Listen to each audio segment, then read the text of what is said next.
যখন বেশি দুঃখ হবে অন্তরে, অন্তর বেশি ব্যথিত হবে, অন্তরে প্রচুর পরিমাণ কষ্ট হবে, কোনো প্রকার চিন্তা করা ছাড়া, কারোর সাথে আলাপ আলোচনা করা ছাড়া যাই নামাজটা বিছান, রবের দরবারে সিজদায় চলে যান। সুবহানাল্লাহ। চোখটা বন্ধ করেন, চোখের পানি ছাড়তে থাকেন, মন হালকা হতে থাকবে, সিজদায় রবকে বলতে থাকেন, যা বলার বলতে থাকেন, যেভাবে বলার বলতে থাকেন।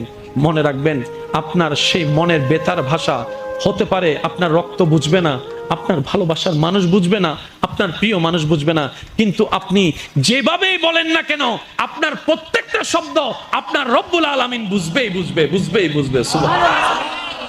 আপনি যখন ওনাকে দুঃখের কথা বলবেন, উনি আপনার দুঃখটাকে হালকা করে দিবে, সেই দুঃখের খবর প্রকাশ করে আপনাকে কখনো বেইজ্জত করবে না। আর আপনি যখন সুখের খবর পেয়ে রবের দরবারে সিজদায় চলে যাবেন, তখন আল্লাহ তাআলা খুশি হয়ে আপনার সুখটাকে আরো বাড়ায় দিবে। লা ইন শাকারতুম লা আযীদান্নাকুম আয়াতের উপর আমল হয়ে যাবে।